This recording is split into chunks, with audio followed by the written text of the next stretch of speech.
Pour ce dernier séminaire de l'année, on va aborder un cas un peu particulier. Le cours, cette année, comme les séminaires, s'est particulièrement intéressé à la question ce que j'appelle des collectifs analogistes, et à la manière dont ces collectifs, qui sont distribués dans l'espace, qui sont constitués de segments parfois très hétérogènes, connaissent une coalescence, ont peut-être besoin plus que d'autres de dispositifs de totalisation, sont marqués par des formes de centralité qui peuvent prendre des allures extrêmement diverses. Et il m'a paru intéressant, pour terminer, d'envisager une région de l'analogisme où ces dispositifs de centralité ne sont pas immédiatement évidents. C'est la Mongolie, c'est-à-dire une région peuplée, pendant longtemps en tout cas, et encore en grande partie maintenant, par des gens qui sont des pasteurs nomades ou des pasteurs transhumants. Et la meilleure personne pour en parler, c'est Grégory. Je coupe de la place, parce que je connais un autre Grégory, tout d'un coup j'ai failli faire un lapsus. Grégory de la Place, qui est maître de conférence à Paris-Ouest, à l'université de Nanterre Paris-Ouest. C'est un spécialiste donc de la Mongolie, un anthropologue, et en particulier de la façon dont les Mongols établissent et entretiennent des relations avec des êtres qui ne sont pas ordinairement visibles, qui peuplent leur environnement, notamment les morts, et sur lequel il a écrit un livre qui s'appelle L'invention des morts, sépultures, fantômes et photographies en Mongolie contemporaine, et qui pose au fond la question très importante des rapports au lieu à travers la médiation que des êtres invisibles permettent de construire. Donc, je ne sais pas ce que Grégory va nous dire aujourd'hui, mais je pense qu'il va peut-être nous permettre de comprendre comment peut fonctionner un dispositif analogiste du type, je crois assez classiquement, lors de l'année dernière, j'avais consacré les 2 dernières leçons, pour ceux d'entre vous qui assistent à mon cours, à la Mongolie, et sans conclure au fond sur cette question, et peut-être que Grégory Desoulières nous aide, Desoulières décidément de la place, nous aidera à progresser dans cette voie. J'espère. Merci.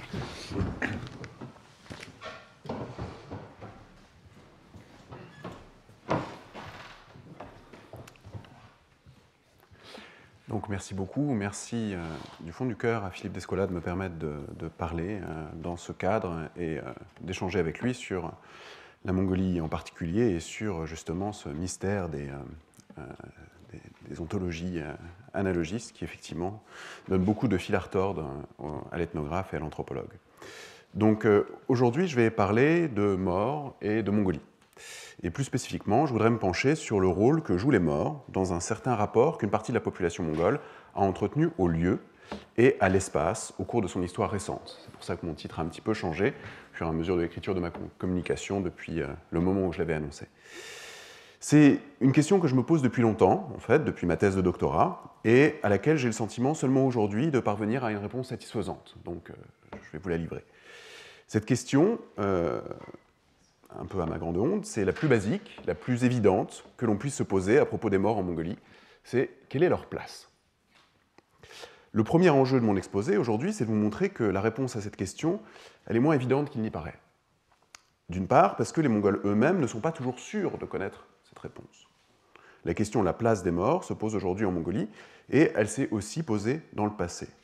Il semble y avoir, en fait, une incertitude récurrente en Mongolie, voire un désaccord au sein de la population sur le lieu précis où installer les morts, sur la façon de le faire, et plus largement, plus profondément, je dirais, sur la manière exacte dont les morts doivent permettre aux Mongols d'habiter leur terre. Il semble y avoir aujourd'hui en Mongolie, comme par le passé, une sorte d'hésitation à ce sujet. Et le premier propos de ma présentation sera donc d'exposer les termes de cette incertitude, de cette hésitation de la population mongole quant à la place à donner à ces morts. D'autre part, je voudrais essayer de montrer que cette hésitation n'est pas anodine. Ce flottement apparent dans les manières possibles de localiser les morts et de se localiser à travers les morts, autrement dit, nous mettrait sur la voie d'une certaine conception de l'espace, et surtout, je dirais, d'un certain mode de territorialisation. C'est ce que l'anthropologie anglo-saxonne a eu tendance à appeler landscape, et que je propose d'appeler géographie en français, plutôt que paysage. Je reviendrai là-dessus. Donc, ce que je veux montrer, c'est que si la place des morts ne se laisse pas appréhender simplement en Mongolie, ce n'est pas simplement que, pour des raisons historiques, elle serait devenue sujette à controverse au sein de cette population, c'est aussi qu'elle ressortisse d'une certaine manière d'habiter et de penser la territorialité, d'une géographie spécifique qui tourne autour de la notion mongole de notak, que j'écrirai et que j'expliquerai plus tard. C'est un terme qu'on pourrait traduire par terroir ou par pays, mais je vais essayer de complexifier un petit peu ça plus loin. La géographie funéraire mongole, plus précisément, reposerait donc sur l'établissement d'un certain rapport entre un lieu et un pays. C'est la nature de ce rapport, la texture de ce lien, que je vais essayer de décrire aujourd'hui. Alors, c'est une idée assez bien ancrée en anthropologie sociale, mais en fait probablement dans les sciences humaines en général, que les morts sont l'une des chevilles ouvrières du rapport que les humains entretiennent et revendiquent à leur terre, à travers les sociétés du passé et du présent. C'est la manière dont ils le font, et non le fait même qu'ils le fassent, qui semble sujet à variabilité historique et culturelle. Il semble en effet assez évident que c'est avant tout et principalement par les morts, à travers la sépulture qu'il leur est donnée, que les collectifs se territorialisent, qu'ils pensent et administrent leurs relations à leur terre. Il est possible que cette idée nous vienne directement des théories du célèbre historien Fustel de Coulanges sur les fondements de la cité antique, en particulier la cité grecque. En tout cas, elle trouve dans l'œuvre de cet auteur une expression particulièrement exemplaire et précise, en particulier dans son livre le plus connu, La cité antique, qui est paru en 1864. Pour Fustel de Coulanges, en effet, la cité antique se développe à partir de la famille, qui, en tant qu'institution territorialisée, est conçue en relation à une terre, un champ principalement, dont elle revendique la propriété. Or, cette relation repose précisément sur le lien qu'entretient chaque famille entre deux lieux particuliers, le foyer, autour duquel les membres vivants se rassemblent, et le tombeau, où reposent ses membres défunts. Les morts et les vivants, autrement dit, formeraient les deux faces symétriques d'un collectif résidentiel territorialisé. Plus précisément encore, la territorialité grecque, plus largement antique, selon Fustel de Coulanges, reposerait sur deux choses très particulières. D'une part, la conjonction de ces deux lieux, le fait que le foyer soit proche du tombeau, mais aussi et surtout sur les rituels que la coutume prescrivait d'y réaliser. Je cite Fustel de Coulanges. « Entre la partie vivante et la partie morte de la famille, il n'y a que cette distance de quelques pas qui sépare la maison du tombeau. À certains jours, qui sont déterminés pour chacun par sa religion domestique, les vivants se réunissent auprès des ancêtres. Ils leur portent le repas funèbre, leur versent le lait et le vin, déposent les gâteaux et les fruits, ou brûlent pour eux les chairs d'une victime. En échange de ces offrandes, ils réclament leur protection, ils les appellent leurs dieux, et leur demandent de rendre le champ fertile, la maison prospère, les cœurs vertueux. Et plus loin, ce qui m'intéresse, voilà donc une part du sol qui, au nom de la religion, devient un objet de propriété perpétuelle pour chaque famille. La famille s'est appropriée cette terre en y plaçant ses morts. Elle s'est implantée là pour toujours. Le rejeton vivant de cette famille peut dire légitimement « cette terre est à moi ». Depuis Fustel de Coulanges, bien sûr, notre connaissance des sociétés antiques a beaucoup progressé, et certains historiens, comme Marcel d'Étienne par exemple, ont largement relativisé le rôle que les morts jouaient dans l'ancrage territorial de l'institution familiale grecque. Marcel d'Étienne a une belle expression pour décrire cela, qui est citée dans un entretien qu'il donne à Arnaud Esquerré. Il dit que les morts en Grèce sont en fait légers.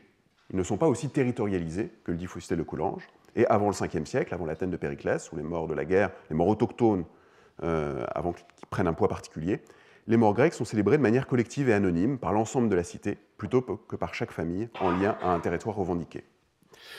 Cette réévaluation historiographique par Marcel d'Étienne suggère que la référence grecque de Fustel de Coulanges, au milieu du XIXe siècle, est davantage à comprendre à la lumière du rôle que les morts sont censés jouer pour l'affirmation d'une autochtonie française, dans un contexte de concurrence entre les États-nations européens. Quoi qu'il en soit, et que Fustel de Coulanges en soit ou non la cause ultime, les ethnographes se sont penchés sur les relations aux morts et sur les rituels funéraires de différentes sociétés humaines, en s'efforçant de mettre en lumière les différentes manières, les différentes modalités selon lesquelles les morts permettent aux vivants de se territorialiser. Le travail de Maurice Bloch à Madagascar, chez les Mérinas, est vraiment exemplaire à cet écart, surtout quand on compare ce qu'il décrit avec le modèle grec antique, version Fustel de Coulanges. Sa monographie classique de 1971 s'intitule justement « Placing the Dead », donc « placer les morts » ou « mettre les morts en place ». Chez les Mérinas, donc, que décrit Maurice Bloch, la place donnée aux morts, le lieu de leur installation et les rituels qui leur sont dédiés forment la base de l'organisation sociale, des hiérarchies et en fait du cosmos. Comme chez les Grecs, finalement, le rapport des Mérinas à la terre, les solidarités familiales, l'administration de la propriété, dépendent toutes du rapport fondamental que chacun parvient à maintenir entre le lieu de son foyer et le lieu du tombeau de ses ancêtres. Contrairement au cas grec, en revanche, ce rapport n'est pas un rapport de conjonction, mais un rapport de disjonction. Personne, autrement dit, ne vit près du tombeau de ses ancêtres et sur les terres auxquelles la position de ce tombeau donne droit.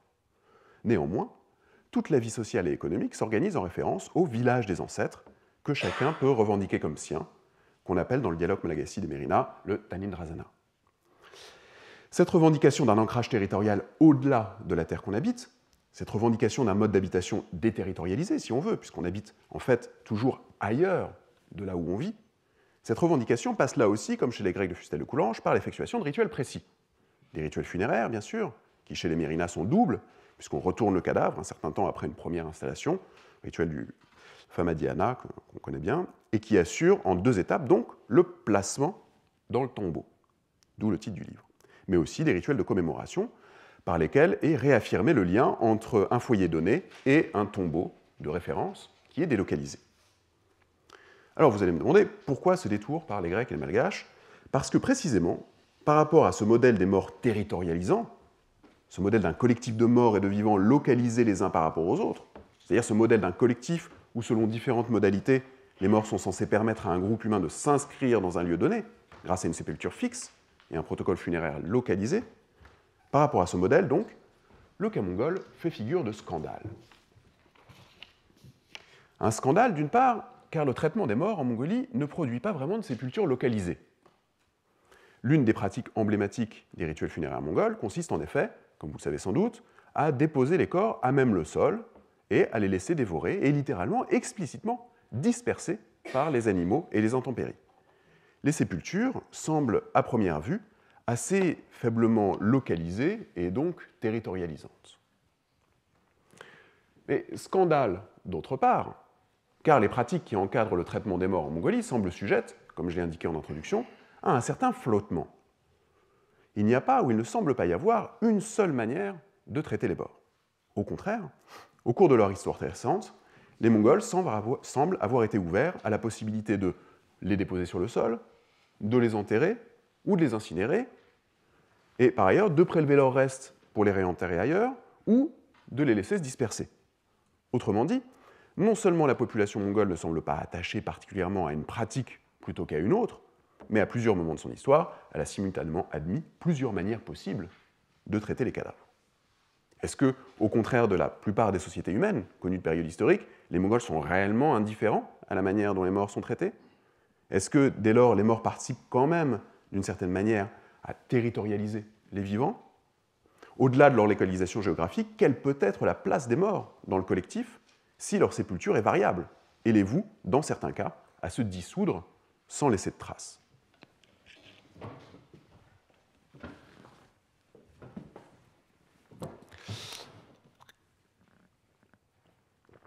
Alors, notons que le scandale des rituels funéraires mongols n'est pas seulement un scandale ethnographique, au regard de la théorie anthropologique ou de ce qui semble être une régularité historique, c'est, et ça a été aussi, un scandale politique, qui a été explicitement et plus ou moins publiquement discuté à plusieurs moments de la constitution du pays comme un État moderne. J'illustrerai cela en revenant sur 2 moments particuliers de l'histoire récente du pays. D'une part, le moment de la construction d'un État socialiste, conçu sur le modèle de l'URSS dans les années 1950, où les pratiques funéraires des éleveurs ont été accusées de représenter un état d'arriération indigne de la modernité. La Mongolie devient une république populaire dès 1924, c'est la première après l'Union soviétique, mais c'est vraiment dans les années 50 que se déroule la construction étatique du pays.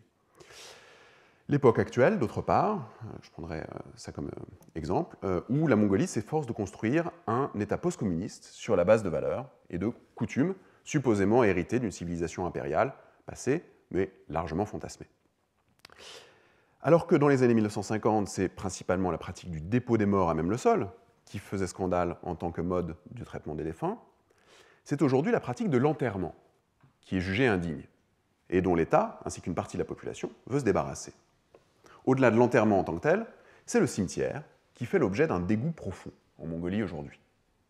C'est précisément cette entrée que j'emprunterai dans le dédale de la variabilité des rituels funéraires mongols. Alors,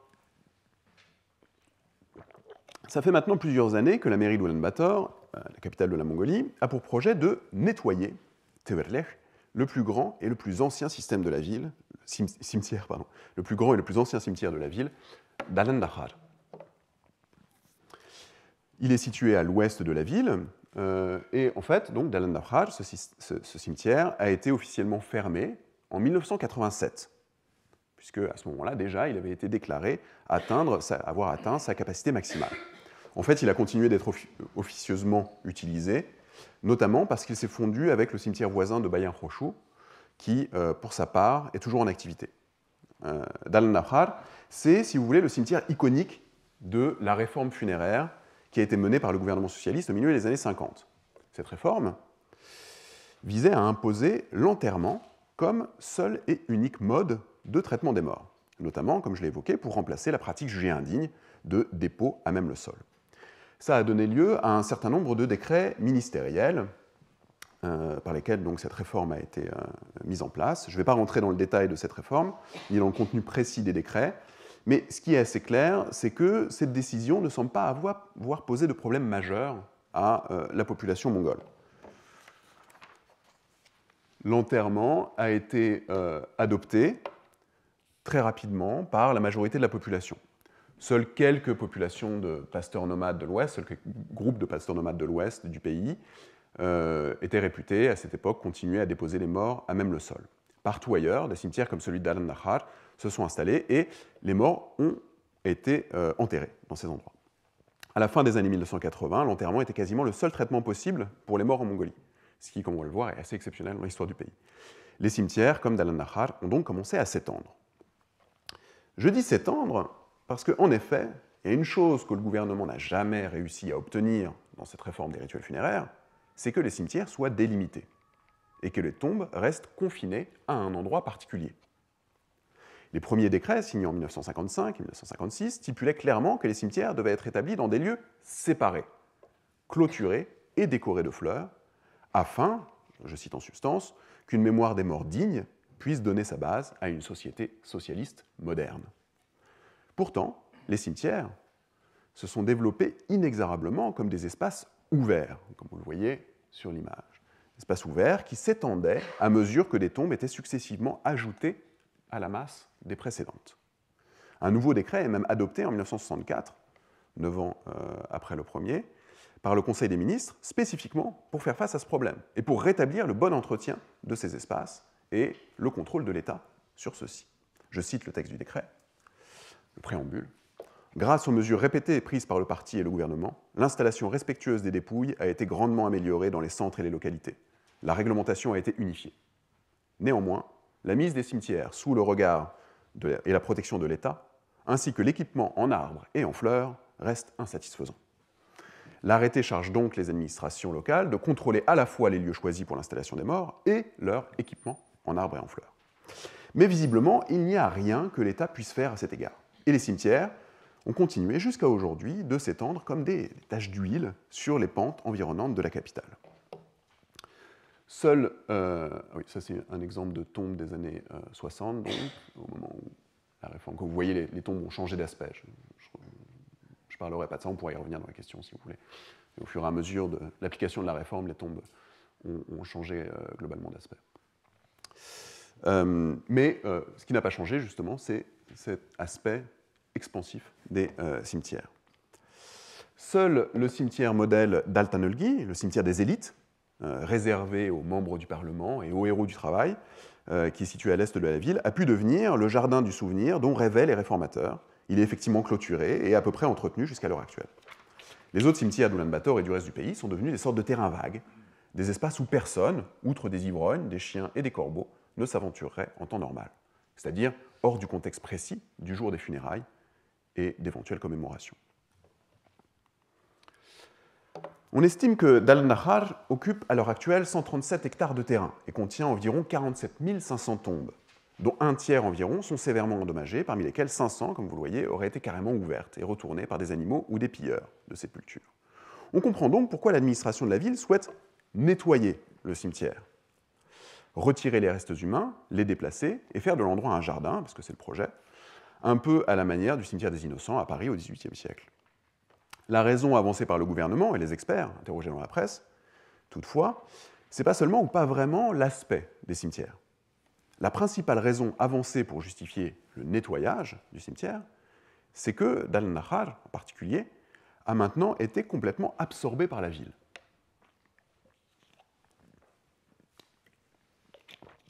La raison principale, donc, c'est la proximité supposément indue entre les sépultures et les habitations, entre les morts et les vivants. Depuis les années 90, en effet, 1990, l'augmentation drastique de la population de la capitale a forcé de nombreux foyers à venir s'installer jusqu'en bordure des cimetières, comme vous le voyez sur l'image, tout en haut.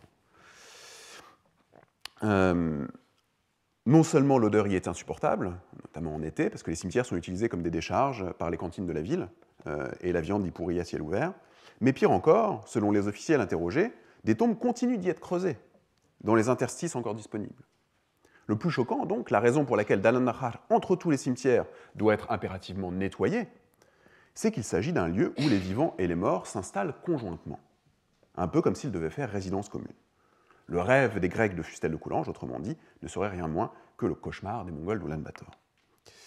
Ceci dit, au-delà du cas précis de Dal Nahar, c'est apparemment l'enterrement en général qui est pointé du doigt par les autorités comme une pratique problématique. Un article de journal posté en mai 2014 sur le site du journal sonin.mn, un journal en ligne, rapportait le calcul fait par je cite, un expert en aménagement urbain et en gestion des déchets, rattaché à la mairie. Il dit « 16 000 personnes meurent chaque année en Mongolie, dont 6 500 à 7 500 à Oulan-Bator seulement. Parmi celles-ci, plus de la moitié sont enterrées, ce qui signifie, selon lui, que 50 à 70 hectares de terrain doivent être alloués chaque année aux morts. » Petite parenthèse, le calcul semble un petit peu exagéré, parce que ça implique qu'il y aurait 15 mètres carrés par tombe, ce qui est largement supérieur à ce qu'on voit dans les cimetières. Mais à l'heure où les vivants eux-mêmes peinent à trouver de la place pour s'installer à Oulan-Bator, les morts semblent donc faire de la concurrence déloyale. Et continuer à consacrer autant d'espace aux morts semble illogique, irrationnel quant à la gestion moderne et écologique de l'aménagement urbain. Ainsi, l'enterrement est pointé du doigt comme un problème en soi, une mauvaise pratique qui sape le rapport des Mongols à leur territoire et du coup les fondements même de la société mongole.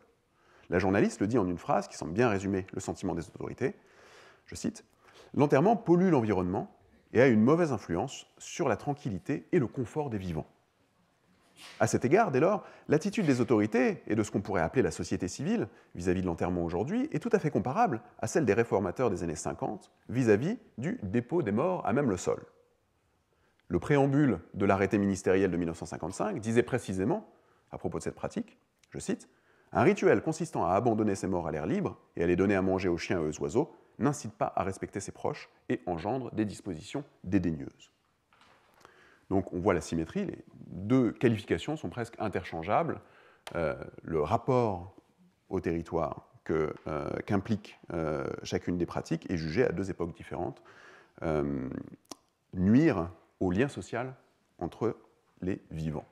Et alors que c'est l'enterrement qui, dans les années 50, représentait la manière moderne de traiter les morts, c'est la crémation, en 2014, qui tient ce rôle. Les critères de modernité ont un peu changé depuis les années 50. Si la crémation, aujourd'hui, est moderne, ce n'est pas seulement qu'elle est digne, c'est avant tout, comme je l'ai évoqué, qu'elle est écologique. C'est du moins comme ça qu'elle est présentée par l'organe principal des pompes funèbres du pays, la société Bouyan. Alors, je dois dire un mot de la société Bouyan assez rapidement, puisque depuis les années 50, c'est, si je puis dire, le bras armé de la politique funéraire de l'État mongol. Et elle a donc joué un rôle de premier plan en tant qu'institution dans le spectaculaire revirement de l'enterrement à la crémation. Bouyan a été créée par le même arrêté ministériel de 1955 qui a imposé l'enterrement à toute la population, et elle est devenue une société privée à partir de 2004, après avoir été déclarée société nationale en 1992 au moment de la transition. Elle travaille toujours toutefois en partenariat étroit avec l'État, et depuis 2004 précisément, elle s'est spécialisée dans la crémation, même si officiellement, elle encadre encore aussi l'enterrement. Notamment, elle délivre les permis dont les familles endeuillées ont besoin pour enterrer leurs défunts dans tel ou tel cimetière de la capitale. Malgré ça, c'est vraiment autour de la crémation qu'elle concentre sa communication et ses activités. Elle a notamment fait construire en 2004 et en 2006 2 crématoriums à l'entrée de la ville. Et si vous visitez leur site, pour ceux qui lisent le mongol, quasiment aucune mention n'y est faite de l'installation dans la terre, c'est-à-dire l'enterrement, sauf pour dire que c'est une pratique qui a été imposée de force par le gouvernement lorsque la Mongolie était une société fermée, et qui maintenant pose des problèmes environnementaux. À l'heure actuelle, donc, environ 44% des morts en Mongolie sont incinérés. Et même si le gouvernement, comme la société bouillane, aimerait voir ce chiffre augmenter, ils n'y peuvent rien du tout. Même s'ils parvenaient à convaincre la population elle-même de l'importance de cette pratique et des problèmes posés par l'enterrement. En effet, le mode de traitement des morts est décidé au moment des funérailles par un représentant du clergé bouddhique, lors d'un rituel appelé « ouvrir le récipient doré ». Altansa Nesh. Le bouddhisme Gelugpa est toujours la religion majoritaire en Mongolie après avoir subi les effets de la politique anti-religieuse du gouvernement socialiste. Et elle s'est réimposée dans les années 1990 comme l'institution de référence pour l'encadrement des rituels d'affliction et de cycle de vie de la population mongole. Bien qu'elle soit aujourd'hui concurrencée par le chamanisme dans certains domaines de la vie sociale, notamment pour les rituels d'affliction, elle garde l'emprise sur l'organisation des rituels funéraires et notamment sur le choix du mode de traitement du cadavre. Le rituel consiste assez simplement, de manière très peu spectaculaire, le rituel d'ouverture du récipient doré, en une séance de divination. Ouvrir le récipient doré se fait à l'aide d'un livre, c'est le livre en question, qui est le récipient doré, qu'on ouvre. Et l'ouverture de ce livre permet de calculer, selon des méthodes astrologiques, toutes les circonstances qui entourent un décès. Sa cause, les personnes qui peuvent prendre part aux funérailles, les couleurs qu'il convient ou non d'employer, les prières à faire lire au monastère pour compenser les effets néfastes de la mort, et donc la manière dont il convient de traiter le cadavre. Depuis la fin du monopole d'État sur le choix du traitement des morts, qui avait imposé l'enterrement comme seule forme possible, les familles peuvent en effet opter, selon ce que prescrira le moine astrologue, pour d'autres modalités. L'incinération, comme on l'a vu, mais aussi le dépôt des morts à même le sol, qui est de nouveau officiellement admis et pratiqué, non seulement dans les régions rurales, mais aussi en ville. Des espaces spéciaux ont été ménagés par la mairie de la ville pour permettre que cette pratique soit réalisée. Mais visiblement, des morts sont déposés à différents endroits, et notamment dans les cimetières ou sur les rares pentes encore disponibles des montagnes qui entourent la ville. L'expert de la mairie interrogé dans le journal s'émeut, d'ailleurs, qu'il n'y ait pas, je cite, de réglementation unifiée concernant le traitement des morts. Et en effet, étant donné que n'importe quel moine plus ou moins ordonné, plus ou moins rattaché à la hiérarchie ecclésiastique peut ouvrir le récipient doré, il existe une grande variabilité de manières de déposer les morts en Mongolie aujourd'hui. Non seulement ils peuvent être incinérés, enterrés ou déposés, mais dans chacun des cas, ils peuvent l'être différemment. Leurs cendres peuvent être installées dans des stupas mis à disposition par les crématoriums, des monuments, j'en ai une photo après, on n'en voit pas là, c'est derrière. Ou récupérés par la famille. S'ils sont enterrés, ils peuvent l'être dans des cimetières ou non, et s'ils sont déposés à même le sol, l'État a très peu de visibilité sur la manière dont ils le sont. Alors qu'il y a 6 cimetières officiels autour de la ville, la mairie a dénombré pas moins d'une vingtaine de sites funéraires plus ou moins éloignés des habitations. Les rituels funéraires mongols se caractérisent donc, j'espère que c'est clair maintenant, par une extrême variabilité et même, ce qui est plus intéressant, par une très grande plasticité.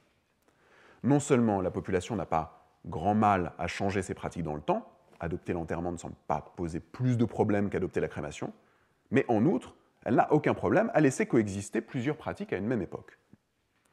C'est une des choses qui avait beaucoup choqué les réformateurs dans les années 50. Non seulement laisser dévorer les morts par les animaux était considéré comme indigne, mais en plus, il n'y avait pas de réglementation unifiée des pratiques. C'est exactement le même mot qui est utilisé. Non seulement elles étaient trop variables, mais surtout, leur variabilité marquait une différence indue entre différents types de personnes. C'est ce qui était jugé par les réformateurs. En effet, les auteurs des décrets insistent sur le fait que seuls les gens du commun étaient soumis à la pratique indigne de dépôt à même le sol. Les membres de l'aristocratie, avant qu'ils soient décapités littéralement et au sens figuré par l'État socialiste, les membres de l'aristocratie, pour leur part, étaient installés dans les mausolées, ce qu'ils faisaient garder jour et nuit par des cerfs. Les lamas de haut rang, pour leur part, étaient incinérés et leurs reliques étaient vénérées dans de grands monuments, appelés en mongol Sorak, mais mieux connu en français sous le nom tibétain stupa. L'enterrement, de la même manière que la crémation aujourd'hui, n'était donc pas seulement censé remplacer une pratique indue par une pratique plus moderne. L'enterrement, comme la crémation aujourd'hui, est censé permettre d'unifier les pratiques et de les placer uniformément sous le regard et le contrôle de l'État. Et en effet, les pratiques mongoles du tournant du XXe siècle étaient sujettes à une extraordinaire, encore plus que maintenant, variabilité. Si on fouille un peu dans les sources, on constate que le simple modèle tripartite dénoncé par les réformateurs communistes est très loin de faire justice à la multiplicité des options disponibles pour doter les morts d'une sépulture en Mongolie à cette époque. Les aristocrates, pour commencer, disposaient de différents types de sépultures, et aucune ne consistait à proprement parler en un enterrement, contrairement à ce que prétendent les réformateurs. On sait qu'ils pouvaient être installés dans des cercueils de rondins, posés sur le sol, et eux-mêmes protégés par des cabanes en bois, placées sur le sommet de certaines montagnes. En contraste très frappant avec les morts déposés sur le sol, leurs dépouilles étaient conservées dans du sel et du genièvre. Vraiment la conservation de l'identité, de l'intégrité, non seulement des os, mais aussi de la chair. Mais le père Évariste Huc, HUC, qui voyage en Mongolie au milieu du XIXe siècle, rapporte aussi qu'il pouvait être installé, je cite, dans un vaste édifice construit en briques et richement orné. Ces édifices étaient accompagnés de différentes offrandes, enfin les morts plutôt, étaient accompagnés de différentes offrandes, et même d'esclaves, choisis pour leur beauté, et qu'on tuait en leur faisant avaler du mercure, avant de les placer aux côtés de leur maître.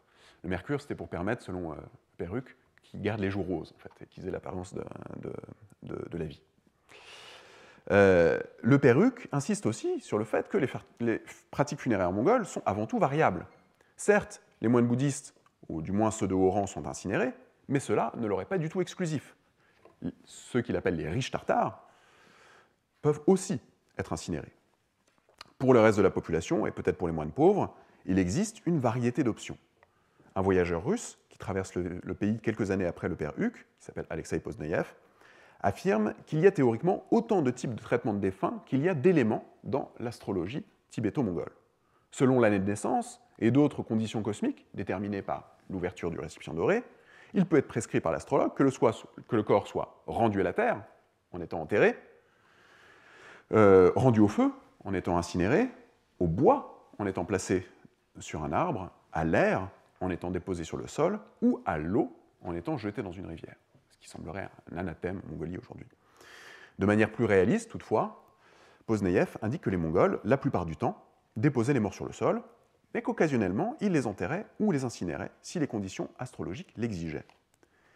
Il restait néanmoins possible de rendre le corps à l'eau en déposant sur un sol boueux ou en versant de grandes quantités d'eau dessus au moment de son installation à l'air libre. Quoi qu'il en soit de la fréquence de son usage, il est tout à fait clair que l'inhumation était pratiquée en Mongolie avant 1955, puisque le cimetière de Dalan-Nahar, précisément, premier cimetière de la Réforme, existait déjà depuis 1927, ce qu'on apprend dans les sources. Et il était connu sous un nom bouddhique, Sambalkunde, ce qui indique son usage dans le cadre donc, du cérémonial bouddhique. Sa fondation comme cimetière du socialisme était en fait une refondation. Il est tout à fait clair, par ailleurs, qu'il existait la possibilité d'offrir aux morts, éventuellement, des secondes funérailles. Ce n'était pas du tout systématique, mais là encore, c'était une option. Isabelle Charleux, anthropologue, historienne de l'art, a montré récemment que certaines familles mongoles recueillaient les restes de la dépouille de leurs parents défunts et les portaient sur leur dos jusqu'à la terre sainte de la montagne du Wutawishan, dans l'actuelle Mongolie intérieure, pour les y enterrer. Pour finir, le père Huc rapporte aussi que les Mongols vivant dans les zones frontalières étaient tout à fait enclins à adopter les pratiques funéraires de leurs voisins étrangers, en particulier des Chinois. Là encore, pas pour remplacer les autres modes de cimetière, mais pour ajouter une option au répertoire déjà foisonnant de types de protocoles possibles. On comprend le désarroi des représentants de l'État et leur volonté de mettre de l'ordre dans tout ça, si je puis dire, pour fixer les morts en une certaine place, en les soumettant à un protocole unifié, totalisant et contrôlé. Mais on mesure aussi l'ampleur du désaccord entre cet État centralisé aux velléités modernistes et la population, urbaine comme rurale, qui jusqu'à aujourd'hui fait proliférer les pratiques. Il semble ressortir assez clairement que la place des morts pour la population mongole, pour les sujets visiblement récalcitrants de cet État modernisateur, la place des morts est tout sauf un lieu fixe. Je dirais même plus, le bon placement des morts semble précisément dépendre de la disponibilité d'une vaste variété de protocoles. La multiplicité des protocoles, la possibilité d'inhumer, de déposer, d'incinérer, de recueillir les restes, etc., et de le faire dans une multiplicité de lieux possibles, et pas seulement dans ceux qu'une institution étatique ou ecclésiastique aurait fixés à l'avance, cette multiplicité permet de choisir à chaque fois la solution précise qui correspond exactement, qui répond exactement à une situation donnée.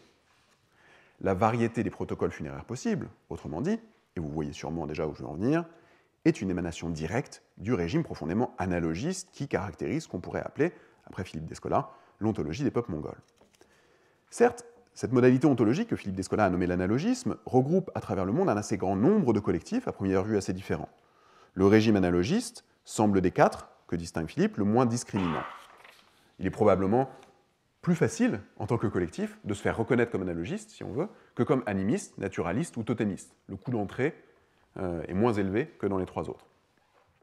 Mais ce qui est clair, ce qui apparaît déjà de manière très convaincante dans Par-delà nature et culture, c'est que cette ontologie caractérise particulièrement bien le cas mongol. Je n'ai probablement pas besoin de rappeler ici, mais l'ontologie analogiste, c'est celle qui fait proliférer les petites différences. Celle dont les représentants se voient toujours obligés de trouver des concordances, de faire coïncider des éléments du cosmos qui se caractérisent toujours, avant tout, par leur singularité profonde, irréductible. En régime analogiste, les humains tracent des chemins dans ce cosmos de singularité en établissant des liens d'analogie plus ou moins stables qui ne sont jamais donnés comme tels. Ils supposent toujours un travail de composition, susceptible d'assembler la multiplicité des unions écrasées du cosmos en des ensembles cohérents, justes. C'est de la justesse de ces assemblages que dépend la fortune de chaque personne. Le concept mongol de fortune, shishik, est central à l'être au monde des Mongols, que ce soit en ville ou en milieu rural, que les gens soient pasteurs nomades ou entrepreneurs. Ils sont tous très soucieux de leur fortune, shishik, dont dépend en fait toute activité prospère. Et justement, cette fortune dépend d'un positionnement propice par rapport à ce qui est conçu comme des flux de cosmos, en fait, qui le composent et qui doivent être judicieusement assemblés, selon leur qualité propre qu'il faut savoir reconnaître, justement. Et c'est tout le travail des spécialistes, notamment des astrologues, que de savoir reconnaître les qualités propres de tous les éléments du monde pour pouvoir les assembler, justement, d'une manière propice. Cela nécessite, comme l'indique Philippe Descola, des principes totalisateurs, qui sont souvent des institutions englobantes, des rois, des églises, etc. Cela, j'ajouterais, nécessite aussi ce qu'on pourrait appeler, d'après Lévi-Strauss, des opérateurs. À la manière des opérateurs totémiques dont il parle, des opérateurs qui permettent, à la manière des opérateurs totémiques dont il parle, qui permettent de composer le monde en transformant un registre naturel, en l'occurrence, en un autre culturel, l'opérateur analogique, cette fois, est le dispositif par lequel les concordances entre les singularités du monde peuvent être composées en fonction de chaque situation. L'Église bouddhique, en tant que principe totalisateur, s'est faite une spécialité de produire des opérateurs analogiques d'un grand raffinement. On en trouvera un exemple dans un article récent que Caroline Humphrey a publié dans l'Homme, et qui décrit notamment le dispositif de comparaison en 5 couleurs et 4 populations étrangères, élaboré par un intellectuel bouddhiste au XVIIIe siècle, une réincarnation d'un fondateur du monastère de Mergen-Gegen. Toutes les réincarnations s'appellent Mergen-Gegen, donc lui aussi, mais c'est, je ne me souviens plus combienième, le 5e, un truc comme ça. Donc ce dispositif de comparaison qui permet d'ordonner, selon des calculs complexes, la diversité des éléments du cosmos, ce que Caroline Humphrey appelle le champ de contradiction, caractéristique du régime analogiste. C'est cet opérateur, le système des 5 couleurs et des 4 populations étrangères, qui permet de trouver la réponse juste dans l'association de singularités potentiellement contradictoires, et qui, justement, doivent être mises en concordance, mises en compatibilité. De la même manière, la place des morts en Mongolie ne correspond pas à un lieu et un protocole unique. Au contraire, c'est chaque fois le résultat non réplicable du travail d'assemblage de l'opérateur analogique qu'est le récipient doré, en tant que technologie de divination. Le récipient doré permet précisément de calculer et de composer les singularités propres à chaque situation. L'heure de la mort, l'identité du défunt, son année de naissance, ses causes, le positionnement des planètes à ce moment-là, etc., etc., etc. Si justement le calcul est complexe, c'est que les variables sont quasiment infinies. Le récipient doré permet donc de calculer et de composer les singularités propres à chaque situation. Il permet d'accorder les différences minuscules du cosmos. Le bon lieu, le bon protocole funéraire, c'est celui qui permettra de trouver, pour une fois, de manière non réplicable, la bonne concordance entre les singularités astrologiques particulières à la situation précise. Le désaccord sur la place des morts est donc probablement un désaccord profondément ontologique. Entre les velléités modernistes d'un État centralisé, qui veut fixer la place des morts dans une culture bien séparée du désordre de la nature, c'est très clair dans les années 50, et ça reste clair dans les prétentions écologiques de l'imposition de la crémation, les enjeux écologiques de l'imposition de la crémation. Donc entre cet État centralisé et moderniste d'une part, et d'autre part, une population plus ou moins sensible à la simplicité apparente de cette solution, qui tend de manière très stable à aménager au contraire une multiplicité d'options possibles permettant de s'adapter aux états changeants du cosmos. En régime analogique, autrement dit, la place des morts est plastique. Elle ne peut être fixée une fois pour toutes. Cela ne signifie pas qu'elle est flottante. Au contraire, il n'y a à chaque fois qu'une seule bonne réponse juste face à la complexité d'une situation donnée. La richesse du répertoire pratique permet de s'assurer qu'elle sera effectivement disponible. Et une petite note, il y a toujours la possibilité de diversifier les réponses possibles quand le répertoire est appauvri. C'est-à-dire que quand il n'y avait que l'enterrement comme manière possible de traiter les morts, on ajoutait tout un tas de petits éléments dans la tombe, notamment des figurines, c'est décrit par Caroline Humphrey dans les années 80, qui permettaient justement de modaliser l'enterrement. Donc on pouvait enterrer de différentes manières, même si on était tout le temps obligé de placer le mort dans le cercueil.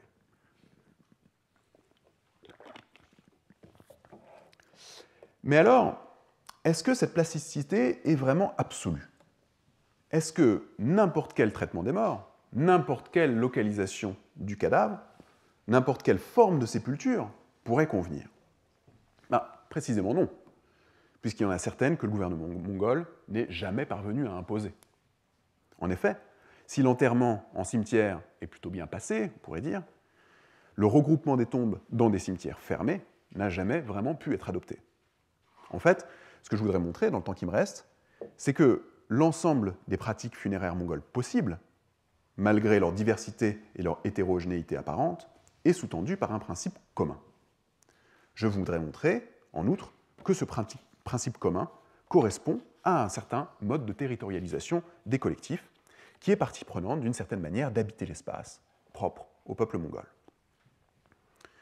Ce que je veux montrer, autrement dit, c'est qu'outre le régime ontologique analogiste qu'ils illustrent, les protocoles funéraires mongols, les types particuliers de sépulture qu'ils impliquent, mettent en jeu une certaine géographie. Cela se voit assez clairement dans la forme que les cimetières ont pris effectivement, c'est-à-dire contre les injonctions des arrêtés, forme qui semble aujourd'hui si choquante. Comme je le disais au début, les cimetières se sont étendus comme des taches d'huile sur les pentes sud des montagnes qui entourent la capitale, et ils se sont développés de la même manière en bordure de toutes les agglomérations du pays. Ce que les Mongols ont refusé par la pratique, ce n'est donc pas l'enterrement, mais la forme d'un cimetière clos dans lequel les morts seraient répartis. Ce qu'ils ont imposé, en revanche, c'est un cimetière ouvert dans lequel chaque tombe se trouve progressivement avalée, submergée, si l'on veut, dans le flot des suivantes.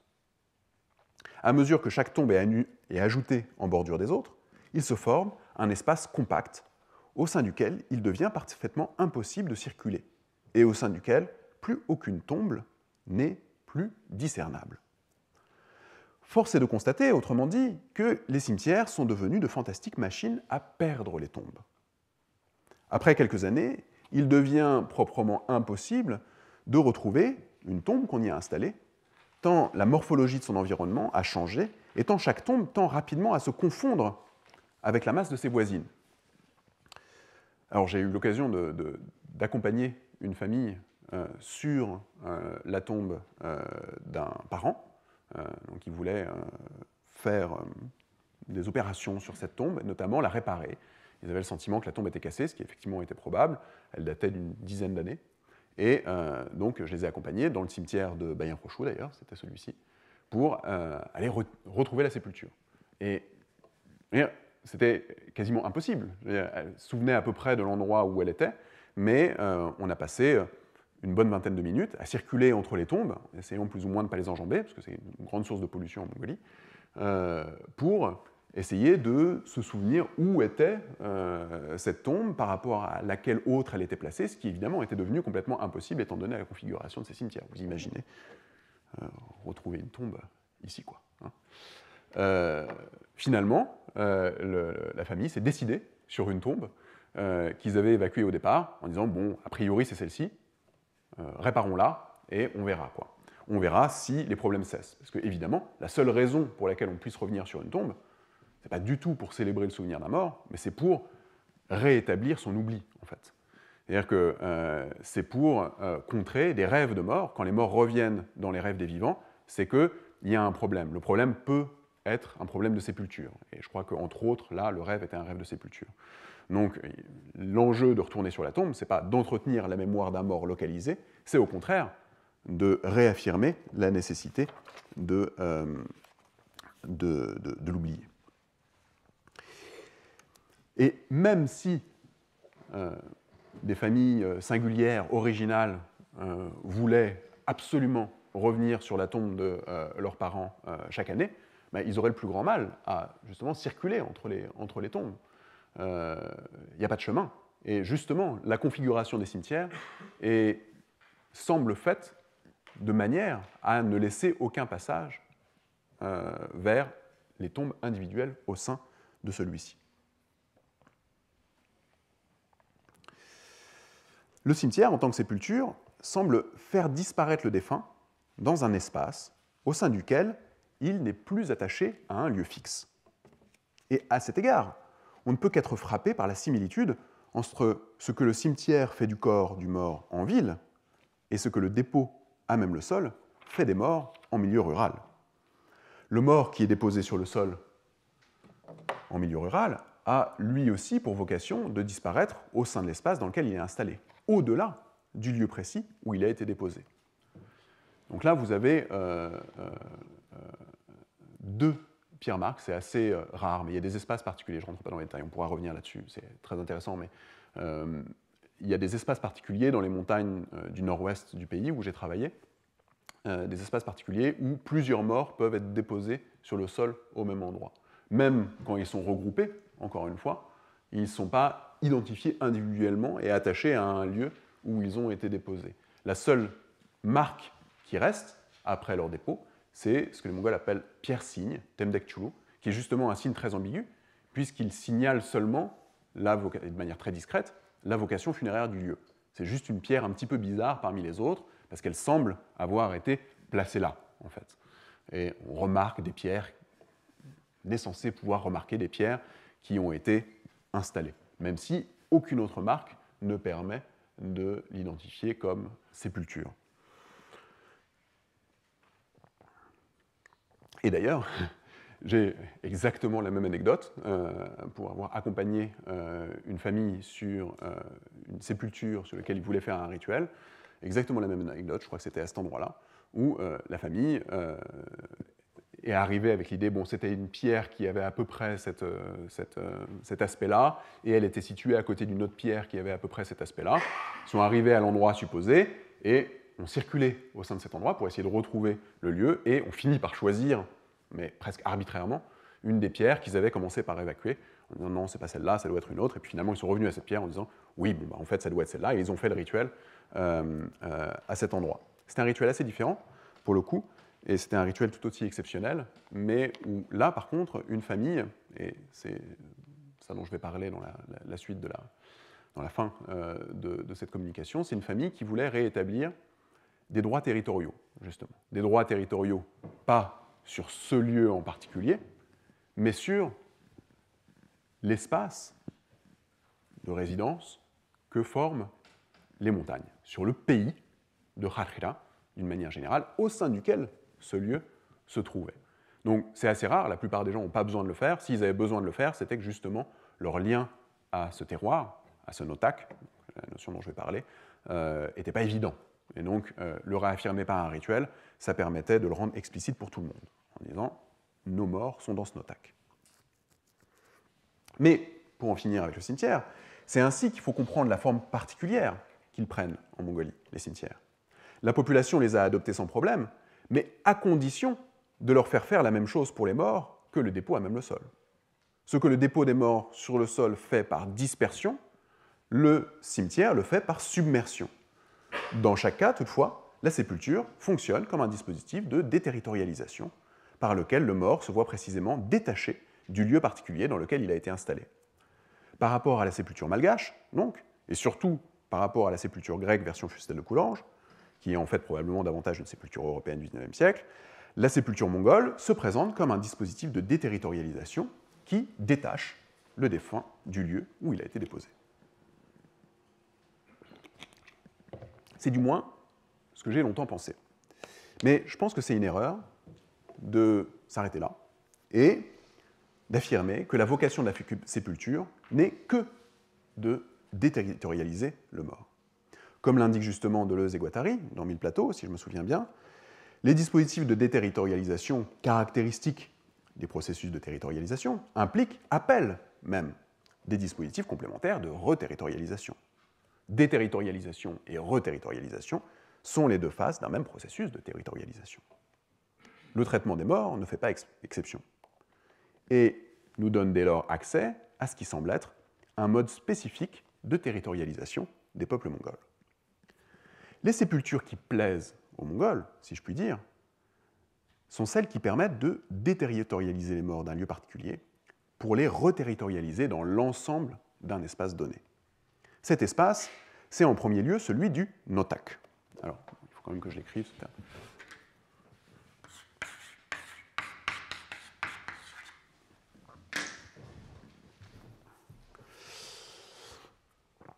Le concept de notak est incontournable, et malheureusement on va pouvoir que l'effleurer, est incontournable pour comprendre le rapport des Mongols à la terre, car c'est l'unité de référence dans leur inscription au sein d'un espace. Le notak, c'est le pays, si on veut, au sens français rural, qui est toujours plus ou moins le pays natal.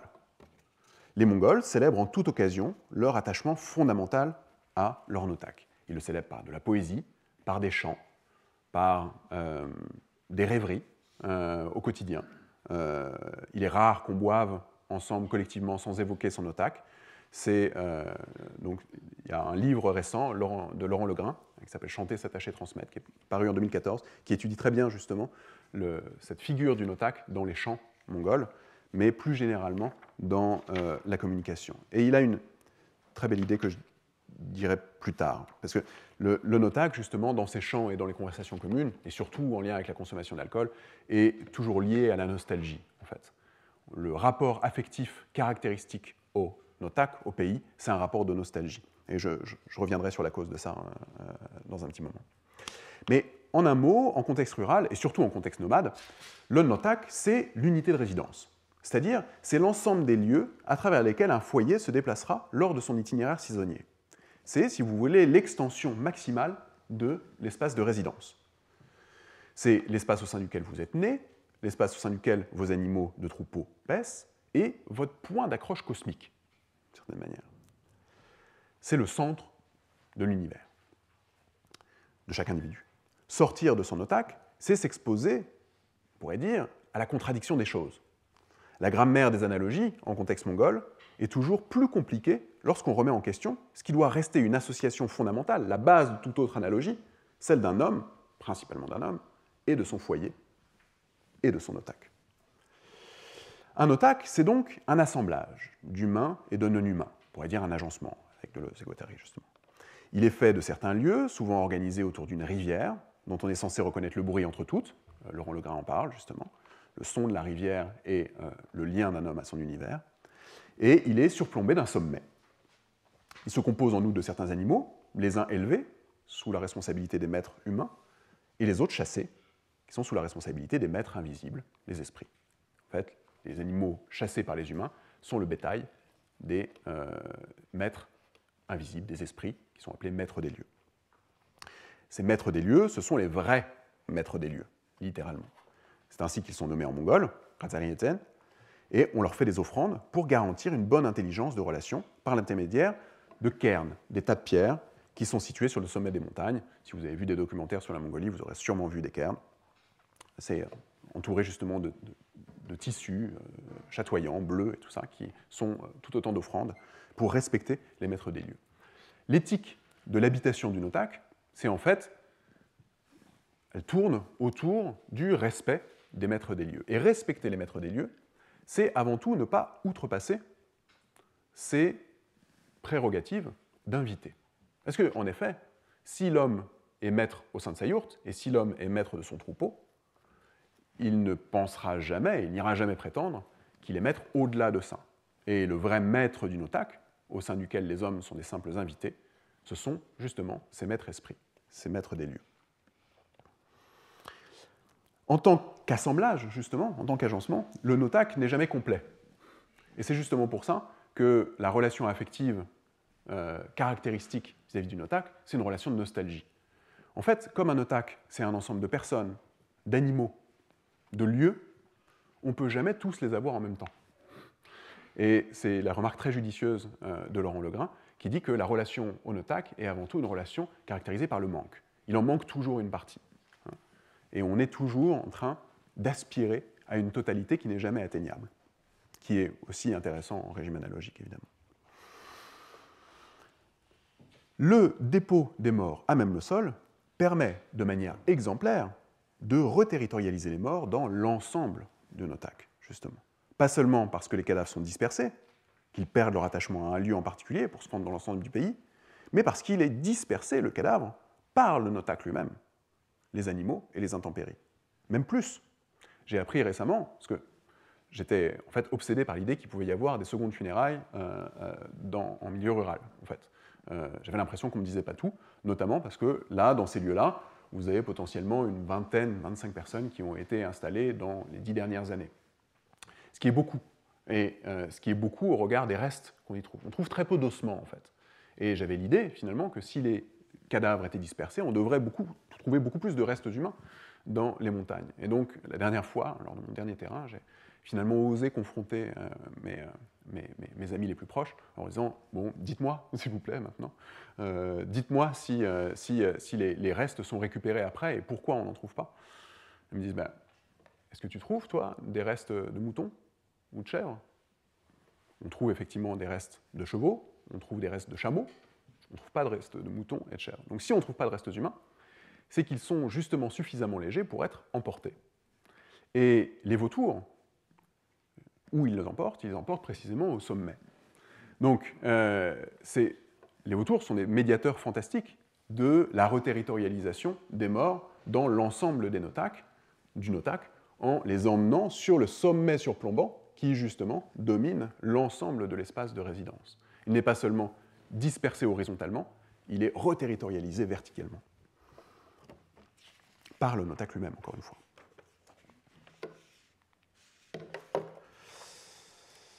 La manière dont la sépulture est censée fonctionner comme dispositif se détecte dans l'étymologie des deux termes, utilisés pour dire placer un mort. Les deux termes en mongol sont orshulach et notaklolach. Et la solution, si je puis dire, c'est précisément dans la synonymie de ces deux mots que réside la solution de l'énigme de la place des morts. Elle avait toujours été là, en fait, sous mon nez. La place des morts, ce n'est ni plus ni moins que le Notak. Et c'est ce qui est dit dans cette expression étrange utilisée pour dire placer les morts, on pourrait traduire par payser. C'est un verbe qui est formé sur le radical de Notak et qui est ensuite mis au factitif. Donc, la place des morts, c'est le Notak, mais justement, le bon lieu permettant d'accéder à cette place,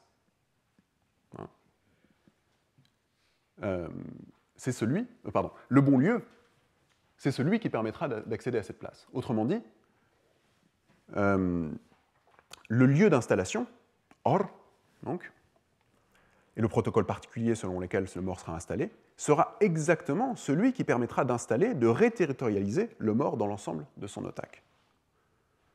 Donc, il y a effectivement une variabilité de lieu et de protocole dans les rituels funéraires mongols, mais cette variabilité est acceptable du moment que l'ensemble de ces protocoles permettent d'établir ce rapport fondamental entre un lieu et le notak. Un rapport, on pourrait dire, d'analogie, un rapport d'inclusion, en tout cas, un rapport métonymique. Le lieu est bon du moment qu'il permet de placer le mort dans l'ensemble de notak. Et n'importe quel lieu, n'importe quel protocole ne peut pas faire ça. Alors évidemment, le cas du cimetière reste un petit peu mystérieux. Le notak, précisément, pourtant, à ce moment-là, ne signifie plus seulement la localité, mais aussi, précisément au moment du socialisme, le notak en vient à signifier le pays dans son ensemble. C'est justement le mouvement sémantique qui se fait avec la création d'un État-nation en Mongolie.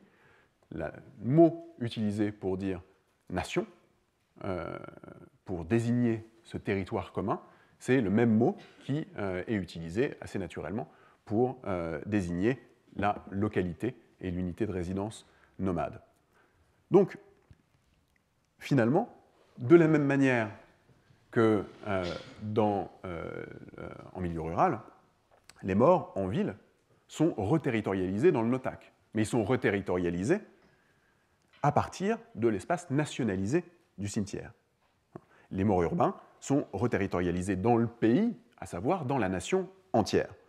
Et ça apparaît assez bien, je ne sais pas si j'en ai encore une, oui, ça apparaît assez bien, et ça explique en fait la présence, que je n'arrivais pas sinon à expliquer, des symboles justement nationaux sur chaque tombe, en fait, et qui font finalement de l'espace du cimetière un espace investi par la nation mongole dans son ensemble.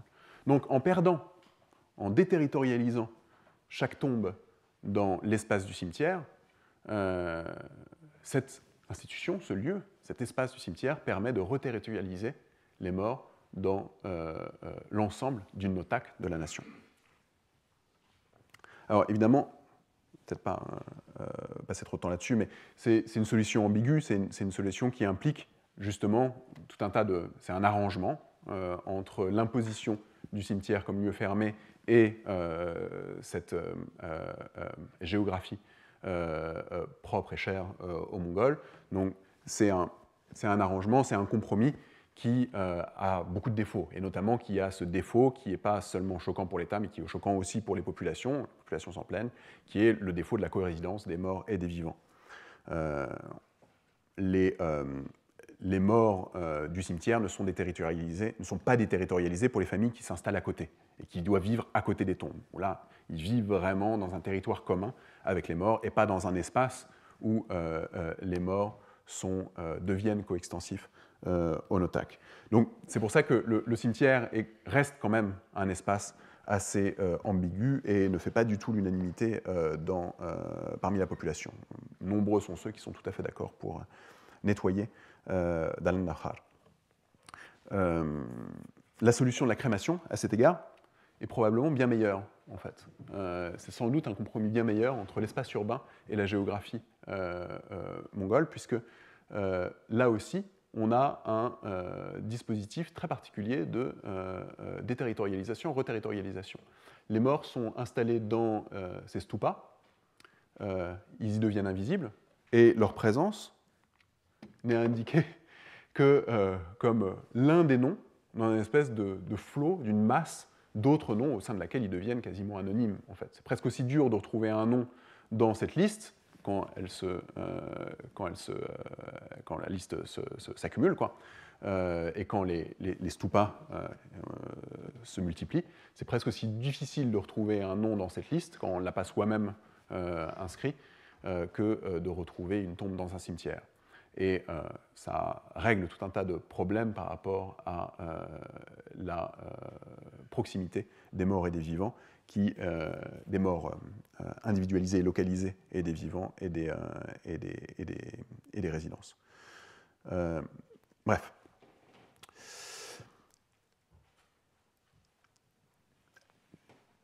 Ce sur quoi je voudrais insister, c'est que cette manière dont les Mongols se territorialisent par leurs morts, en les déterritorialisant du lieu de leur installation pour les reterritorialiser dans l'ensemble de Notak, nous met sur la voie d'un certain rapport à la Terre.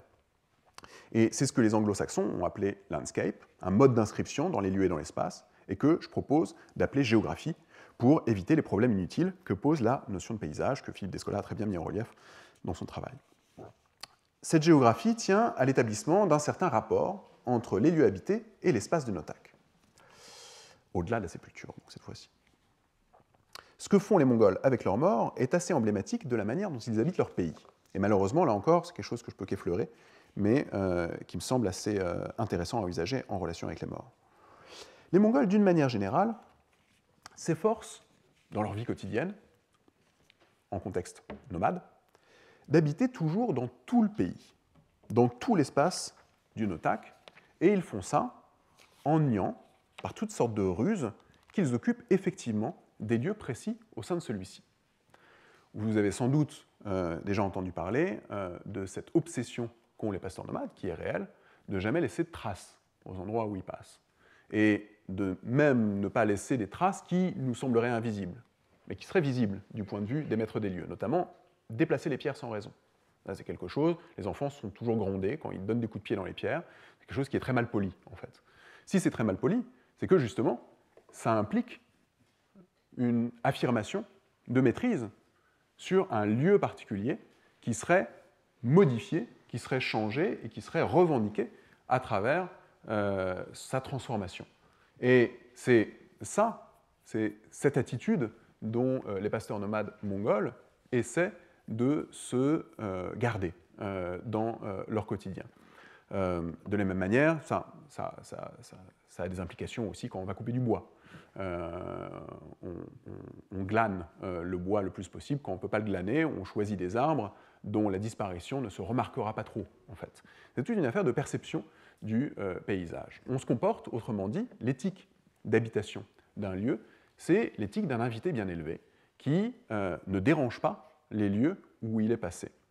Le seul attachement, encore une fois, et le seul lien, qui n'est pas un lien de maîtrise, mais le seul lien d'appartenance que les Mongols revendiquent n'est pas, surtout pas, justement, avec des lieux particuliers, mais avec l'espace en général. Ça implique tout un tas de problèmes, évidemment, parce que quand on vit dans les climats qu'impose la Mongolie, on a besoin quelquefois de revendiquer un lieu particulier, notamment en hiver, on a besoin de se protéger contre les loups. Les chiens sont faits pour ça, et tout ça. Les chiens, on peut se dire, effectivement, sont les marqueurs de territorialité dans des lieux particuliers par excellence. À cet égard, ce qui est très intéressant, c'est justement que les Mongols s'échinent à faire semblant qu'ils n'ont aucun rapport avec leurs chiens et déclinent toute responsabilité de leurs chiens. Ils leur donnent à peine à manger, ils les battent dès qu'ils peuvent, et si les chiens restent, c'est vraiment par bonne volonté, plutôt que par vrai intérêt. Ils n'ont aucun intérêt à rester au campement, les chiens. On se demande pourquoi ils y restent, d'ailleurs. Et c'est justement, on peut aussi interpréter ça comme une ruse de déterritorialisation, c'est-à-dire une manière dont on revendique de se tenir dans tout le pays en même temps, en niant être attaché à un quelconque moment, à un quelconque lieu. Donc, tout ça, c'est une autre question, et on peut revenir là-dessus un petit peu plus tard, je vais conclure bientôt. Mais c'est dans le cadre de cette géographie particulière que les rituels funéraires prennent sens. Les rituels funéraires, en tant que mode de territorialisation, permettent aux Mongols d'habiter simultanément et tout le temps l'ensemble de leur Notak, sans avoir ou sans donner l'air de revendiquer un quelconque lieu au sein de celui-ci. C'est, comme je vous le disais, le fondement de l'éthique des relations avec les maîtres des lieux. Les Mongols se tiennent toujours dans tout l'espace hors de leur yourte. L'espace de la yourte, c'est le seul qui est revendiqué comme maîtrise, c'est justement quelque chose qui se déplace. Et ils s'y tiennent toujours comme des invités plutôt que comme des maîtres en eux-mêmes. Les Mongols appartiennent à leur pays plus que leur pays leur appartient, et c'est une chose qu'ils ne craignent jamais de revendiquer explicitement. Alors, on pourrait, c'est très frappant le contraste entre cette manière d'habiter la Terre et la manière hachoir d'habiter la Terre. Les Mongols, ils se tiennent toujours dans tout l'espace en même temps. Et on a l'impression que, justement, par contraste, alors que justement l'habitation est aussi un petit peu le centre du monde dans les deux cas, mais c'est le centre d'un monde qui est composé complètement différemment. Les hachoirs, ils entretiennent une multiplicité de relations différentes avec des bouts d'espace, justement socialisés dans la relation avec différents êtres, différents types d'êtres. Les hommes à travers la chasse, les femmes dans leur jardin, les hommes avec les êtres de la rivière, etc. On a l'impression comme ça qu'il y a donc, ce que décrit Philippe Descola, c'est une succession de socialités continues et diverses, avec des morceaux d'espace. En Mongolie, justement, la manière d'habiter l'espace en Mongolie est presque inverse, où on se tient toujours dans tout l'espace en même temps. L'espace, il n'y a pas un régime de relations qu'on aurait avec les rivières, un régime de relations qu'on aurait avec un autre morceau d'espace, et qui serait le fait de socialisation différentes et contrastées. Il y a une opposition symétrique entre l'espace domestique explicitement maîtrisé et l'espace qui entoure, qui est celui des maîtres invisibles et qui est le fait d'une relation unique avec ces entités qui l'administrent dans sa totalité. Pas de figure du continu en Mongolie, donc. Les pasteurs nomades d'Orveut, ceux chez qui j'ai travaillé, n'entretiennent pas des relations avec des morceaux d'espace, mais avec l'espace dans son ensemble. Et c'est d'ailleurs ce qui est rendu par un terme mongol qu'on entend souvent, qui a été souvent traduit improprement par paysage ou nature. Ce terme, c'est Bairal. Et c'est un terme formé justement sur la racine être, qu'on pourrait traduire par littéralement ce qui est. Justement, en dehors de la route, tout est uniformément. L'espace de la yourte est le Bairal, ce qui est, sans qu'on cherche à effectivement distinguer des registres de relations correspondant à des espaces différents et continus. Donc, pour conclure, j'ai essayé de montrer que la place des morts en Mongolie devait se comprendre à l'aune d'un certain mode de territorialisation. Les différentes sépultures, les multiples sépultures potentiellement utilisées par les Mongols, fonctionnent comme un dispositif de déterritorialisation qui permet de reterritorialiser les morts dans l'ensemble du pays. Ces sépultures permettent l'établissement d'un certain rapport entre lieu et pays, et c'est dans ce rapport que réside le mode de territorialisation des morts, et non dans l'investissement d'un lieu particulier grâce à un protocole unique. Donc rapport analogique, rapport métonymique, comme on l'a vu.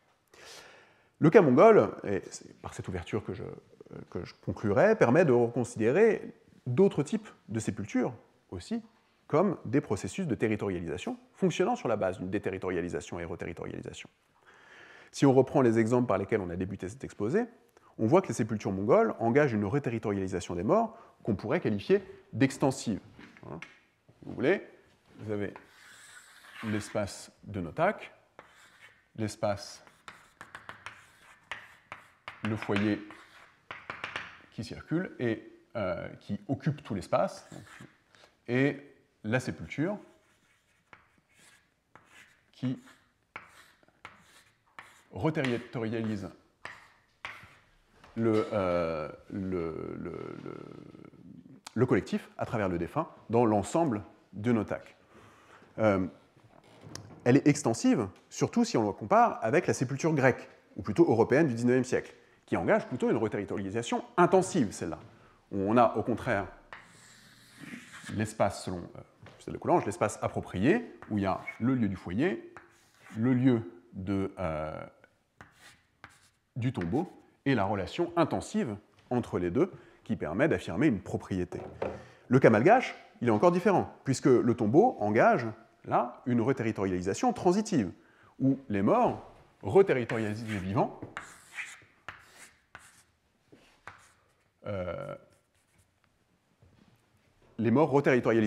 dans un autre espace, en référence auquel leur lieu de vie actuel du foyer et tombeau, ou plutôt foyer et sépulture, parce qu'il n'y a pas de tombeau en Mongolie. Donc le cas malgache est encore différent, puisque le tombeau engage une reterritorialisation transitive, les morts reterritorialisent les vivants dans un autre espace, en référence auquel leur lieu de vie actuel est organisé. Et si je devais me risquer à caractériser le cas hachoir, je dirais qu'il est successif.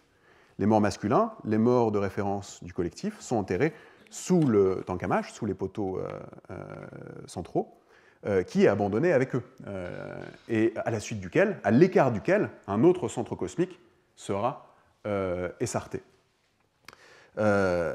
Donc, la déterritorialisation permet une reterritorialisation ailleurs. La géographie propre d'un collectif, ou les géographies propres d'un collectif, car plusieurs entrent parfois en compétition, c'est un point que je n'ai pas abordé, mais Caroline me ferait la montée dans le cas mongol, et on a pu le vérifier dans l'histoire récente. Donc, les géographies propres d'un collectif ne sont probablement pas exclusives à un régime ontologique donné. Il est bien plus probable, mais cela reste sans doute à démontrer, qu'il existe une certaine grammaire de compatibilité et d'incompatibilité entre ontologie et géographie. Il est bien plus probable, autrement dit, que les modes de territorialisation des morts intensifs, transitifs, extensifs et autres, sans doute, de la même manière que les modes de relation de protection, de prédation ou de transmission et autres, se retrouvent préférentiellement dans un régime ou dans un autre. Je vous remercie.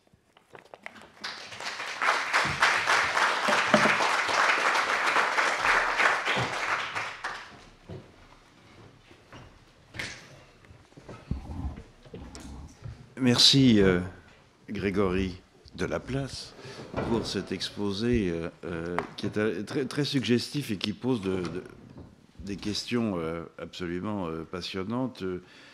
Dans le cours de l'exposé, tu as invité au fond à nous diriger vers certaines de ces questions qui sont des questions comparatives. Le fait d'aborder la territorialité par le traitement des morts est évidemment quelque chose de très tentant. Le cas que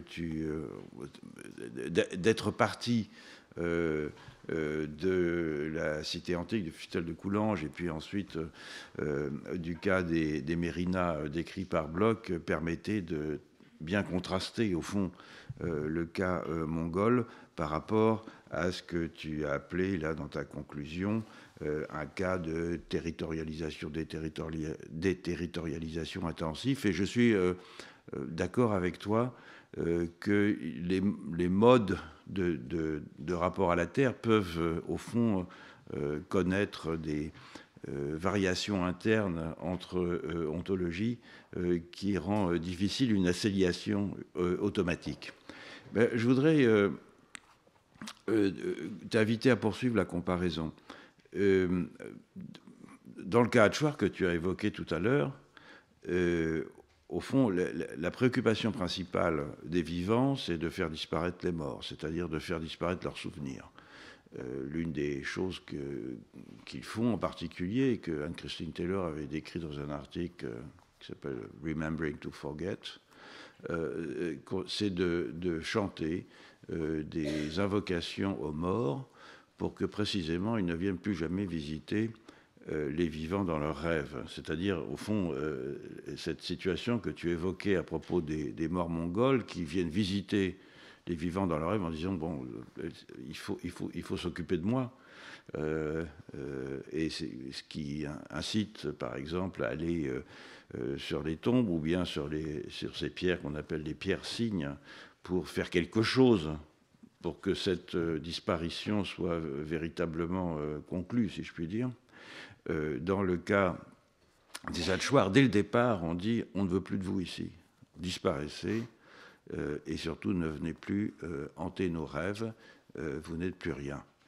Et de sorte que le traitement du cadavre, j'allais dire, est presque secondaire. Ce qui importe, c'est le traitement du souvenir plus que le traitement de la matérialité des corps.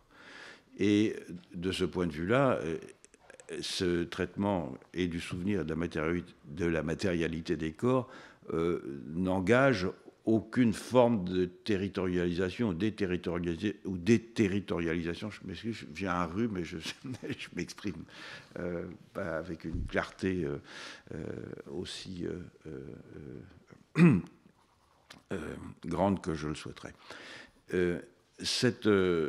Donc ce mouvement, au fond, il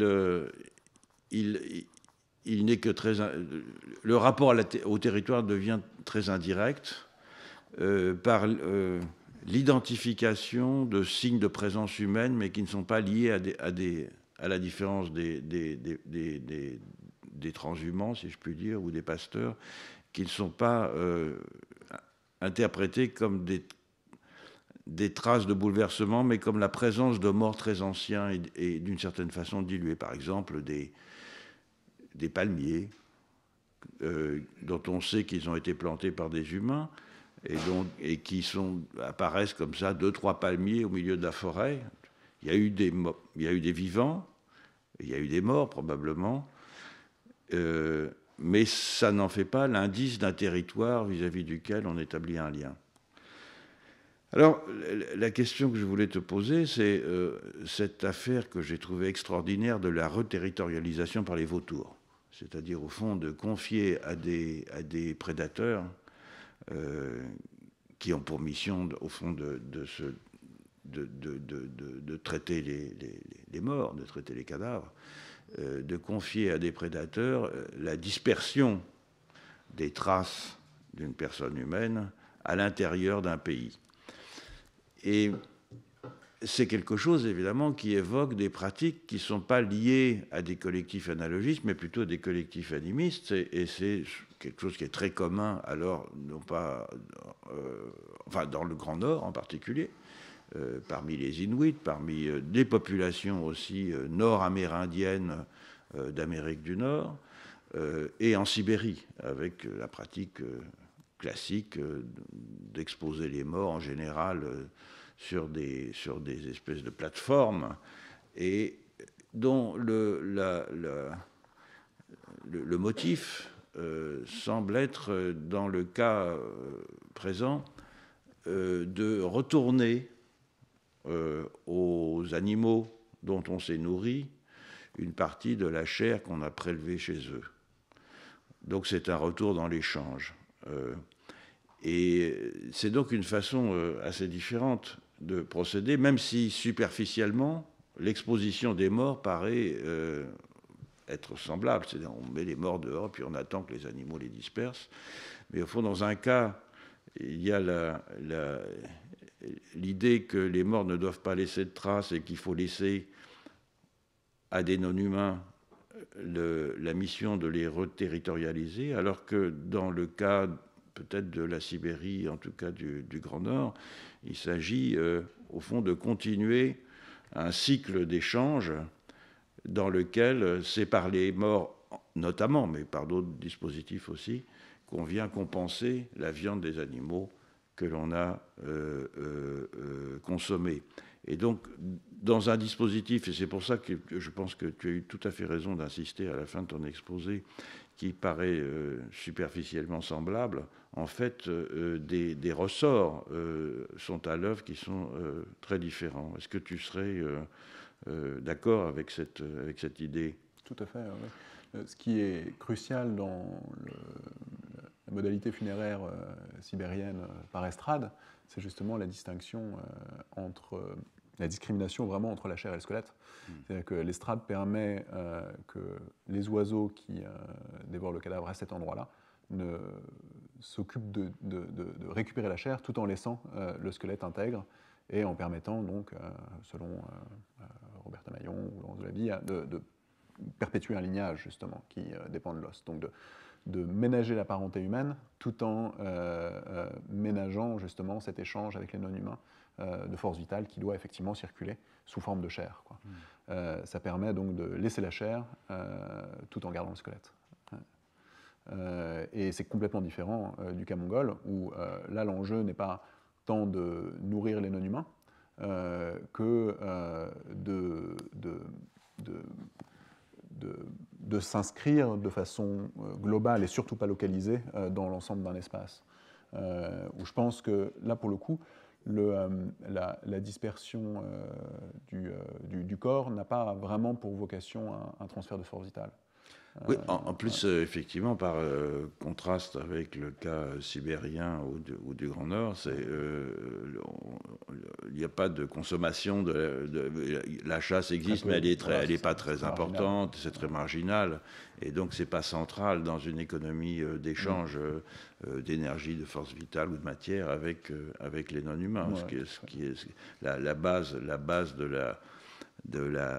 la vie, c'est précisément le troupeau, et c'est le troupeau à l'intérieur d'un pays. Et c'est pour ça que cette notion de pays est très intéressante. Un pays qui doit rester propice, justement, pour permettre l'accumulation et le renouvellement de la fortune, en fait, qui ne peut se faire que si le troupeau, son éleveur, le pays restent compatibles, justement, et restent conjoints tout en étant compatibles. Qu'est-ce qu'on fait avec les os ou les dépouilles des animaux? Il y a un traitement discriminé qui est très compliqué, justement. C'est-à-dire qu'il y en a qu'on peut garder à l'intérieur de la maison, il y en a qu'on ne doit surtout pas garder à l'intérieur de la maison, il y en a qu'on donne aux chiens. Il y a certains os sur lesquels en fait, on se concentre, c'est les os qui sont troués. Parce que ceux-là sont censés être associés aux âmes des morts. Difficile de savoir en fait le lien logique qu'il y a dans cette chose-là, mais les os troués, donc les os de l'échine, certains autres os doivent être impérativement cassés au moment de la consommation et ensuite jetés dehors. Mais sinon, il y a effectivement au sein du bétail des animaux qui ont droit à un traitement funéraire différencié, et notamment les chevaux de course. Les chevaux de course, on ne se contente pas de les laisser soit mourir en plein air, soit déjà on ne les mange pas, mais on dépose leur crâne donc, sur le sommet des montagnes, cette fois-ci, donc à côté des cairns. Donc là, pour le coup, en lien direct avec les esprits maîtres des lieux. Et c'est réservé vraiment aux chevaux les plus prestigieux, quoi. Une autre question concerne le destin post-mortem, les âmes des morts. Est-ce que leur destin varie en fonction des modes de traitement du cadavre? Alors, a priori non, et c'est quelque chose qui préoccupe très très peu les Mongols. C'est-à-dire que le plus important, c'est que les morts disparaissent, probablement pour se réincarner, mais peu importe. La seule chose qui peut varier, c'est effectivement quand le lieu a mal été choisi, et on dit vraiment mal enterré, enfin mal installé, c'est-à-dire en fait mettre dans le mauvais lieu, où là le mort est bloqué et revient, erre sous la forme de fantômes et tout ça. Et on est très peu disert sur le sort des morts dans l'au-delà. Mais il y a quelque chose dont on veut s'assurer, c'est qu'il soit justement installé de façon juste, encore une fois. Donc son installation dans un lieu va permettre sa dissolution dans l'espace. Toutes les expériences de fantômes ou de revenance et tout ça sont interprétées comme l'effet d'un mauvais enterrement, un mauvais choix d'un lieu, quoi. Donc le choix non propice, vraiment une erreur dans la composition des contradictions, quoi. Donc c'est ça le risque. Après, savoir comment un mort va se réincarner, on espère qu'il se réincarnera dans un humain. L'Église bouddhique a essayé de propager l'idée d'un paradis qui serait une étape dans le cycle des réincarnations. C'est pas quelque chose qui empêche les Mongols de dormir du tout. Est-ce qu'il y a un rapport entre la malmort et le mauvais enterrement? C'est-à-dire, est-ce que quelqu'un qui par exemple, qui se perd, qui meurt d'épuisement ou qui est assassiné, se trouve dans le même genre de situation que quelqu'un qui est mal enterré? Oui, tout à fait. Surtout si justement on n'a pas vraiment réussi à retrouver sa dépouille, si sa dépouille a disparu, ou justement si elle n'a pas pu être placée, quoi. Les gens qui n'ont pas pu être placés, comme dans toutes les sociétés finalement, sont sujets à la malmort. Mais justement, c'est tout le talent en fait du médiateur, de l'astrologue, c'est de pouvoir composer avec les pires situations qui existent. C'est-à-dire qu'il n'y a pas de situation insolvable. C'est-à-dire que même quelqu'un qui a été assassiné dans la pire des situations polluantes possibles, il y a a priori une manière de composer cette situation d'une façon qui permettra de la surmonter et d'en faire quelque chose de propice au final. Il faudra lire particulièrement beaucoup de prières, ou il faudra lire des prières d'un type particulier qu'on lit jamais, mais il y aura toujours une solution de composition. Et c'est la beauté des régimes analogistes, c'est qu'il n'y a jamais de blocage en fait. Il y a toujours des possibilités, puisque tout a priori est contradiction de différence. Donc il faudra aller voir un homme particulièrement habile, parce que justement c'est comme ça qu'on qualifie les spécialistes rituels, c'est les hommes habiles justement, c'est ceux qui savent composer avec les situations. Il faudra quelqu'un de particulièrement habile pour composer avec cette situation particulièrement compliquée. Et ils ne sont pas du tout attachés à ces maisons, à ces pompes funèbres que tu nous as évoquées. Non, c'est toujours pareil. C'est-à-dire que c'est des spécialistes qui font les choses à votre place et qui les font justement. Donc ils sont attachés à ce que les pompes funèbres soient sérieuses et qu'elles fassent les choses qui prennent tous les éléments en compte. Ce dont ils seraient... et Bouyan a cette réputation-là. C'est-à-dire que non seulement ils prennent en compte les injonctions de l'État, mais ils ont des astrologues et tout ça qui savent considérer toutes les options cosmiques, quoi. Donc l'institutionnalisation de la chose n'est pas dérangeante, puisque effectivement il faut un principe totalisateur pour pouvoir surmonter juste ce constat des différences.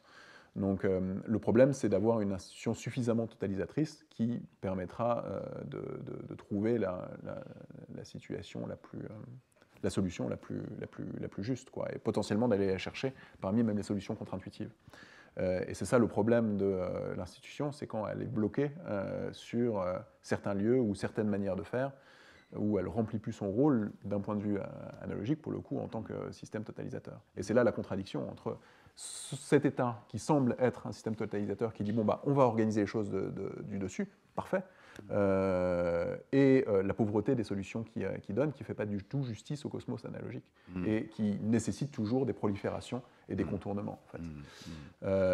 Mais il y a d'autres candidats, nouveaux candidats en tant que système totalisateur, qui sont sollicités, par exemple l'Église catholique. Alors j'avais rencontré des prêtres catholiques qui étaient sollicités pour des funérailles. Et en bon prêtre catholique moderne, sans doute de gauche, il disait mais comment faites-vous vous? Et puis on fera en fonction de vos rituels. Ce qui ne plaisait pas du tout aux Mongols. Ils disaient non, c'est à vous de nous dire précisément, c'est à vous de dire, de choisir quelle solution sera la solution juste. Là, il y avait encore une fois une contradiction. Cette fois-ci, ce qui était censé prendre la position de système totalisateur, en appliquant des opérateurs particuliers à la situation particulière, se défaussait et ne jouaient pas leur rôle du point de vue de la population. Et pendant la période de République socialiste, ces spécialistes rituels continuaient à opérer? Oui, dans la clandestinité, effectivement, mais il y avait toujours des moines défroqués qui avaient survécu aux purges. D'ailleurs, les purges ont concerné surtout les lamas de haut rang, en fait, très peu les petits lamas. Il y avait un tiers de la population qui était ordonnée en Mongolie avant la Révolution, donc c'était énorme, je veux dire, c'est une proportion de la population énorme. Et ensuite, l'Église bouddhique, en fait, c'est plutôt les lignées de spécialistes rituels se sont plus ou moins mêlées à l'Église bouddhique, et donc des personnes qui avaient hérité, des personnes pouvaient hériter leur qualification religieuse d'un père qui avait été ordonné, même si eux n'avaient pas été vraiment ordonnés. Donc effectivement, il y a eu cette espèce de lignée un petit peu clandestine de spécialistes, plus ou moins attachés à l'Église bouddhique, qui maîtrisaient encore à peu près les opérateurs analogiques qui permettaient de composer le monde, en fait.